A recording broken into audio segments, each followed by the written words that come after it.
Apakah perjalanan Asepi dan keberadaan Marquesot di tepi hutan ini menggambarkan bahwa ia sudah memasuki dan tenggelam setenggelam-tenggelamnya di alam khayal?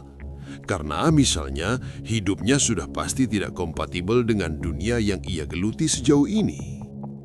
Apa gunanya ada Marquesot di muka bumi ini? Katakanlah, mungkin mudaratnya juga tidak menonjol, tapi manfaatnya adanya Marquesot di negeri khatulistiwa ini apa? Berkeluarga? Tidak. Karier? Tidak ditempuhnya apa-apa untuk eksis. Profesi? Tampak banyak mengerjakan sesuatu, tapi tidak ada yang fokus. Tidak jelas arah dan tujuannya karena tempat dan urusan yang dikerjakannya juga tidak tertentu. Kadang urusan arloji, perlistrikan, motor dan mobil, atau disuruh orang menangani hantu atau entah apa yang membuat mesin macet. Jasa. Ada sih jasa kecil-kecil dalam kehidupan sehari-hari, sebagaimana setiap orang juga pasti punya jasa-jasa kecil dalam kehidupan di antara sesamanya. Ataukah Marquesot sekadar menggunakan hak dan kewajiban lokal personalnya untuk menjalani lelaku pribadi? Dan di saat-saat akhir setiap perkembangan semesterannya, ia harus mencari dan menemui Kiai Sudrun sebagaimana seorang promovendus sowan kepada promotornya untuk mengetahui ketegasan kelulusan atau ketidaklulusannya. Dan agar supaya para makhluk langit melihat lelaku Marquesot dipenuhi oleh tema-tema ilmu dan pengetahuan batin, maka ia melamunkan Sulaiman, Kharmio, Bulkio, iblis, naga, burung merak, dan entah siapa dan siapa lagi yang nongol secara acak tanpa aturan. Tapi, jangan kaget. Ada kalanya Marquesot justru bicara agak berlebihan kepada manusia-manusia tertentu. Tidak karena mereka memahaminya, tetapi sekadar Marquesot menemukan peluang untuk menanam benih di hamparan tanah akal mereka sambil dimohonkan kepada Tuhan agar berkenan menumbuhkan benih-benih itu di hari-hari ke depan yang sedang dijalani manusia. Marquesot menyingkir ke hutan ini antara lain karena lelah tidak bicara kepada manusia dan lebih lelah lagi bicara kepada manusia.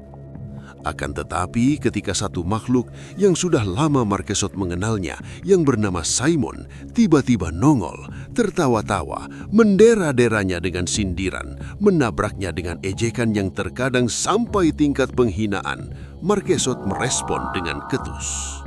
Kamu bukan manusia. Jadi andaikan saya menjelaskan sepanjang lebar apapun tentang apa yang saya prihatinkan tentang kehidupan manusia, kamu tidak bisa merasakan apa-apa, karena kamu bukan manusia. Tapi saya dan kaum saya kan selalu disebut duluan oleh Tuhan sebelum menyebut manusia. Jalan dan tugas hidup kita mirip-mirip. Tapi tetap saja kamu bukan manusia. Memang, sepandai-pandai kaumku masih lebih bodoh dibanding manusia yang terbodoh. Tetapi nyatanya kamu menyaksikan beribu-ribu kali bagaimana kami yang lebih bodoh dari manusia ini mampu mempermainkan manusia yang termasyhur rata-rata lebih pandai dibanding kaumku. Kalian kejam kepada manusia. Manusia yang sangat kejam kepada dirinya sendiri. Tapi kalian tidak perlu mempermainkan manusia sampai sebegitu. Kami hanya menuruti kadar permainan manusia sendiri atas hidupnya sendiri. Kamu tahu persis bahwa saya sanggup mempermainkanmu dan kaummu. Tetapi belum pernah terbesit di hati saya untuk berniat mempermainkan kalian. Sebagaimana kalian semakin rajin mempermainkan manusia. Aslinya saya justru menginginkan sebanyak mungkin peristiwa di mana manusia mempermainkan jin. Deruhunan kalian ini memang. Tapi bagaimana mungkin itu terjadi?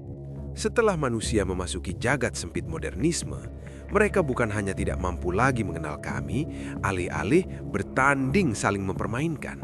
Manusia bahkan sudah melorot derajatnya sampai benar-benar asfala safilin. Manusia dipermainkan habis-habisan oleh api, oleh batu, oleh benda-benda. Kamu nantang saya? Saya nantang manusia. Dengan satu lompatan, tiba-tiba tangan kiri Marquesot sudah mencengkram leher Simon. Marquesot yang sebenarnya berbadan jauh lebih kecil dari Simon, tiba-tiba seolah lebih besar dari Simon. Tapi mendadak pula, Marquesot melepaskan cengkraman tangan kirinya dan injakan kakinya ke tubuh Simon. Saya tidak tahan. Wajahmu lebih buruk dibanding wajah yang paling buruk di antara manusia. Jidatmu terlalu lebar, gigimu terlalu tidak beraturan, panjang rambutmu tidak seragam, telingamu cocoknya untuk bentuk alat musik, hidungmu terlalu bengkok, keseluruhan badanmu tidak proporsional, bau kulitmu seperti tanah kuburan campur minyak yang tidak lolos dari saringan. Simon tertawa terpingkal-pingkal. Marquesot duduk bersandar di pohon. Simon bergeser ke sana kemari, bergerak-gerak terus, berputar-putar, bahkan berguling-guling. Saya bersyukur pada Tuhan bahwa saya tidak ditakdirkan menjadi bagian dari kaummu. Seluruh waktu dalam hidup kaumku, kami pakai untuk bersyukur tanpa henti bahwa kami bukan manusia. Kami lebih apa adanya dibanding manusia yang selalu cenderung mengada-adakan sesuatu yang tidak ada. Kami lebih lugu dan polos karena kami mencintai dan mengagumi ciptaan Tuhan atas diri kami. Tidak seperti manusia yang justru sangat sibuk menutup-nutupi keaslian ciptaan Tuhan. Menutupi keindahan ekspresi Tuhan dengan teknologi, kosmetika, kemunafikan, artifisialisme. Kamu pikir kamu lebih mengerti manusia dibanding saya? Selama hidup kamu dan kalian semua hidup dalam jarak kepada jagat manusia, sementara saya hidup bergelut bergulat di dalam jagat hidup manusia. Kamu hidup di Pulau Jawa bersama manusia Jawa, tetapi apakah ada 1% saja dari orang Jawa yang tahu kata misalnya paringkelan atau padangon?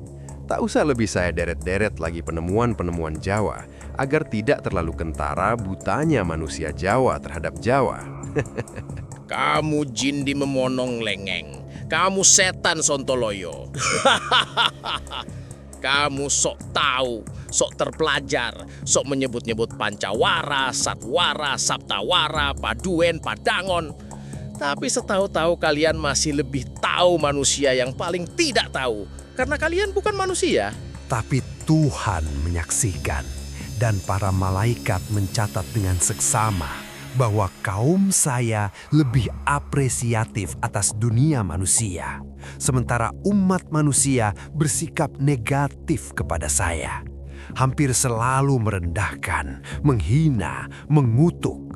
Kalau kami sesekali mencoba bertamu dalam rangka silaturahmi dan beberayan sesama makhluk Tuhan, kiai-kiai manusia selalu datang dengan pikiran kejam, kemudian selalu mengusir kami dan mengutuk-ngutuk kami. Apakah saya pernah berlaku seperti itu kepada kalian? Saya selalu bersikap santun kepada jin. Anak-anak buahmu yang sok hebat, juga umumnya para orang pintar di antara kalian. Mereka bermaksud menolong sesama manusia. Menolong dari apa? Dari gangguan kalian. Kami bertamu baik-baik, bermaksud silaturahmi sebagaimana anjuran Tuhan. Tapi kalian manusia yang tidak siap bersilaturahmi. Karena kalian bisanya melihat benda-benda, uang, materi, sehingga merasakan kehadiran kami sebagai gangguan. Padahal kami niat bergaul baik-baik sesama hamba Allah, asalkan tidak saling merugikan. Tapi kalian suka bikin manusia pingsan-pingsan, kesurupan, kangslupan, teriak-teriak seperti orang gila. Bukan kami yang bikin gila, kalian manusia yang memang sudah gila, menyembah materialisme, tidak berlatih batin, tidak punya pembiasaan software yang dari Allah. Kalian merasa sudah sangat meningkat tinggi dalam menjalankan agama, padahal praktiknya kalian sangat menyembah berhala. Manusia tidak mau menyia-nyiakan waktu untuk berhubungan dengan hal-hal yang tidak bisa disentuh oleh panca indera mereka. Panca indera? Benar-benar kalian ini penyembah berhala, terlalu kagum kepada yang kasat mata, padahal materialisme sudah berabad-abad yang lalu kami tinggalkan. Tapi kan kalian tetap makmum manusia. Tidak ada masalah. Muhammad adalah nabi kami juga. Semua nabi dan rasul manusia juga junjungan kami semua. Kami tidak mengunggul-unggulkan harga diri kaum jin. Kami sumeleh, kami ikhlas, kami rela bermakmum di belakang Rasulullah karena Allah memang menskenario demikian. Kami tidak melawan kehendak Tuhan, meskipun banyak juga di antara kami yang durhaka kepada Tuhan dan meremehkan para nabi dan rasul manusia. Tapi jangan lupa, sebenarnya banyak juga di antara kalian yang memasuki jiwa manusia dengan maksud untuk mengganggu, unjuk kekuatan, atau mempermainkan. Pasti ada yang demikian, tapi jumlah jin kacau seperti itu sangat sedikit. Tidak seperti jumlah manusia durhaka yang sangat banyak dan semakin banyak. Marquesot menarik tangan Simon, membawanya duduk di sampingnya di bawah pohon. Jin yang baik tidak memamerkan dan menjelentreh-jelentrehkan kebaikannya. Ini bukan pameran kebaikan. Kebaikan yang dipamerkan. Ini diskusi ilmiah. Kayamu, Jin kok omong ilmiah-ilmiah. Memang daya intelektual jin dibikin Tuhan kalah dibanding kecendekiawanan manusia. Tetapi justru karena keterbatasan kadar kecerdasan itu yang membuat kaum saya bekerja lebih keras. Sebaliknya, manusia justru karena merasa unggul intelektual, maka mereka cenderung menjadi malas. Akhirnya, maaf-maaf, kalau pencapaiannya kalah dibanding rekannya para jin. Jadi kamu mau diskusi ilmiah sama saya? Bukan di situ emfasisnya. Yang pasti, kita memerlukan pembabaran data dan fakta apa adanya. Data apa dan fakta apa? Sekarang coba bayangkan, kalau mayoritas jin itu nakal dan usil, seperti yang sesekali ngangselupi jiwa manusia. Kalau cukup banyak teman-temanku yang seperti itu, kenapa tanggung-tanggung? Maksudmu? Kenapa kami tidak memasuki jiwa presiden manusia ketika memimpin sidang kabinet? Kenapa kami tidak merasuki jiwa menteri-menteri dan sebanyak mungkin pejabat negara kalian? Kemudian kami bikin mulut mereka meneriakkan sendiri jumlah korupsi mereka, niat-niat jahat mereka, sindikasi dan konspirasi mereka. Kenapa tidak kami perbudak jiwa-jiwa para taipan, para aktivis, para tokoh politik untuk mempercepat kekacauan kehidupan negara kalian? Sebenarnya kan kamu tahu bahwa saya pengennya seperti itu. Maka saya mengambil jarak dari kehidupan manusia sampai ke tepian hutan ini. Tapi kami mempertahankan toleransi dan otonomi. Kami tidak mau sejauh itu mencampuri urusan manusia. Bagaimanapun Tuhan menanamkan cinta di dalam jiwa kaum jin, termasuk kasih sayang kepada umat manusia. Kami tidak tega. Kamu tahu saya menyepi ke sini justru untuk menghitung-hitung kemungkinan membuka peluang seperti itu. Itulah sebabnya kamu datang menemui saya di sini kan? Enggak sih, saya kesini iseng-iseng saja. Bangsat kamu, saya sangat sedih dan tertekan, kamu iseng. Apa yang menekan kamu dan membuatmu sedih? Nah, pakai tanya lagi. Saya sering mengikuti pembicaraanmu di Patang Puluhan. Kamu sangat sering mengajarkan kepada teman-temanmu bahwa jiwa dan iman manusia lebih besar dan lebih kuat dibanding segala tekanan dan penderitaan. Itu kan strategi psikologis di antara sesama manusia untuk saling menguatkan satu sama lain. Kamu bilang keadaan dunia tidak boleh menekan jiwa kalian. Keadaan negara tidak boleh menjajah hati kalian. Kalian kaum jin jangan terlalu jauh memasuki wilayah diskusi dengan manusia. Karena perspektif dan komprehensi pemahaman kalian tidak mungkin menyamai manusia. Karena bagaimanapun, kalian tetap bukan manusia. Mindset seperti itu yang membuat diskusi kehidupan manusia jadi selalu mandul. Saya sangat kagum kepada manusia Jawa. Kreativitas kebudayaannya, pencapaian peradabannya, ragam hitungan-hitungan atas waktu dan ruang. Semua manusia dan masyarakat di luar mereka menghitung waktu melalui putaran 7, yang orang Jawa sendiri menyebutnya Dite, Soma, Anggara, Buddha, Respati, Sukra, dan Tumpak. Bangsa Jawa sangat toleran dan akomodatif, sehingga mereka mengalah dengan menyebut itu Minggu, Senin, Selasa, Rabu, Kamis, Jumat, dan Sabtu. Masih lumayan, mereka belum mengganti itu semua menjadi Sunday, Monday, Tuesday, Wednesday, Thursday, Friday, dan Saturday. Sangat mengherankan. Seluruh manusia ada di manusia Jawa. Seluruh dunia ada di Pulau Jawa. Tetapi bangsa Jawa membuang dirinya sendiri. Begitu memasuki urusan agama, menjadi rela menjadi Arab. Begitu mengurusi ilmu, mereka makmum kepada barat. Sungguh aneh.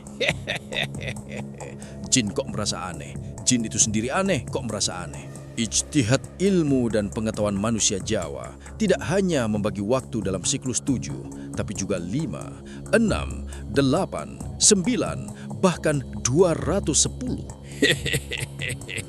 Marquesot membiarkan Simon mengomel. Mau sepanjang apapun silahkan. Toh nanti kalau Marquesot tertidur karena kelelahan, ia bisa menyusun aura dan getaran yang membuat Simon tidak tahu bahwa ia tidur. Tungle, Aryang, Wurukung, Paningron, Uwas, dan Mawulu dalam hitungan siklus 6. Betapa mendalam, meluas, dan melembutnya nenek moyang bangsa Jawa sehingga mengkonfigurasikan faktor-faktor yang ilmu apapun tidak menemukan susunan seperti itu. Daun, manusia, hewan, ikan, burung, dan benih disatu komposisikan dalam konsep sadwara atau paringkelan. Mungkin rata-rata manusia Jawa masih mengenal dan memakai siklus 5, petak, abrit, jeneyan, cemeng, dan kasih, yakni putih, merah, kuning, hitam, dan kasih. Kok warna dan warna dan warna dan warna tiba-tiba dan kasih? Dahsyat penemuan kosmologi bangsa Jawa. Atau secara populer, mereka mengenalnya sebagai legi, pahing, pon, wage, kliwon. Banyak di antara mereka menghormati dan mempercayai ijtihad waktu ini. Siklus alam, cuaca, aura, wibawa, dialektikal langit bumi, dan berbagai macam dimensi lainnya disusun dalam siklus 5. Mereka melangkahkan hidupnya, menentukan arah kakinya, membangun rumahnya, menentukan hari pernikahan putra-putrinya, menentukan letak pintu-pintu, kamar mandi, jalannya air, ruang dalam, beranda, halaman, dan semuanya dihitung berdasarkan ikhtiar ilmu dan pengetahuan mereka tentang anugerah waktu dari Allah Subhanahu wa Ta'ala. Anak-anak muda bangsa Jawa belajar keluar pulau, bahkan keluar negeri. Yang belajar di barat balik pulang untuk meremehkan invensi dan inovasi kakek nenek mereka sendiri. Yang belajar di negeri wahyu pulang dengan membawa stempel-stempel bertuliskan musyrik, kafir, sesat, bid'ah, khurafat, tahayul, dan bermacam-macam stempel lagi. Kemudian stempel-stempel itu ditimpakan di jidat bapak ibunya, kakek neneknya, moyang leluhurnya, serta tetangga-tetangganya. Marquesot yang sebenarnya sempat tertidur, mendadak terbangun dan tersenyum mendengar kalimat-kalimat terakhir Simon. Kalau Sunday, Monday itu kebenaran, kalau Ahad, Itsnain itu kebaikan, kalau Legi, Pahing itu masuk neraka. Padahal sama-sama hasil ijtihad, buah pemikiran dan keluaran pencarian. Kalau Meter itu kebenaran, kalau Depa atau Kilan atau Watang itu kayu bakar api neraka. Alangkah bodohnya orang yang makanannya sekolahan. Alangkah sempitnya ilmu yang tidak tahu bahwa ia bukan ilmu. Alangkah hilang diri orang Jawa yang bangga menjadi orang Barat dan orang Arab. Marquesot mencoba tidur lagi, tapi makin sukar karena omelan-omelan Simon semakin entah kemana-mana. Betapa terbelakangnya manusia-manusia modernnya menghuni hamparan bumi. Mereka menyangka kafir musyrik munafik itu terletak di benda, ruang, dan waktu. Padahal alamatnya ada di dalam diri mereka sendiri, di dalam pola pikiran dan kuda-kuda hati mereka sendiri. Mereka mengira akidah, iman, ilmu, kekufuran, kemusyrikan, kemunafikan, dan segala unsur jahiliyah letaknya di kampung, desa, kota, hutan, kuda lumping, kemenyan, jatilan, keris, perabot, alat-alat, perangkat, maintenance. Padahal itu persoalan di dalam diri mereka sendiri. Jangankan mencoba mempelajari kembali penemuan nenek moyang mereka tentang umpamanya, keseluruhan dan detail dari 6 siklus waktu. Bahkan pada satu variabel saja, mereka kehilangan kemampuan, kepekaan, dan kecerdasan untuk menikmati komposisi siklus 5 dengan siklus 7 misalnya. Seakan rembulan yang mengelilingi bumi, sekaligus pada waktu yang sama bersama bumi mengelilingi matahari. Betapa indahnya aransemen dan irama waktu. Padahal itu baru lokal, neptu, weton, masih di petak kecil tata surya. Padahal tarian alam semesta melibatkan miliaran galaksi dan ruang tak terhingga, serta waktu yang sifat dan susunannya tak terkira. Rupanya ada jin yang ngefans sama orang Jawa. Asal jangan lantas minta foto bareng. Orang Jawa sekarang ini merasa dirinya sudah melangkah maju menjadi manusia modern di bawah kepemimpinan orang Barat, dan sudah merasa menjadi orang yang paling diterima oleh Tuhan karena sudah semakin keras berusaha untuk menjadi orang Arab. Kamu Jin gak ada urusan dengan anti Barat atau anti Arab? Loh, saya tidak anti Barat atau Arab. Saya mendukung orang Barat sebagai orang Barat dan orang Arab sebagai orang Arab. Mereka jangan lantas menjadi orang Jawa. Tuhan sudah menyusun semua dengan baik. Yang ayam jangan membebek, yang kera jangan mengkambing, yang burung jangan menggajah. Kamu lebih berpengetahuan tentang dunia manusia daripada tentang kaummu sendiri. Pasti karena di alam kamu tidak ada hewan sebanyak jenis hewan di dunia manusia. Benar atau tidak pernyataanmu itu sama sekali tidak menjadi masalah bagi kaum saya. Yang saya bicarakan adalah rasa eman kepada manusia, khususnya manusia Jawa. Saya kira umat manusia tidak memerlukan rasa simpati dari kaum jin, apalagi sampai sejauh itu. Sejak kapan manusia mengerti apa yang benar-benar mereka perlukan? Kehidupan mereka makin hancur karena terlalu sibuk mengejar dan memperebutkan segala hal yang mereka inginkan, bukan yang mereka perlukan, apalagi yang sejatinya mereka butuhkan. Hahaha.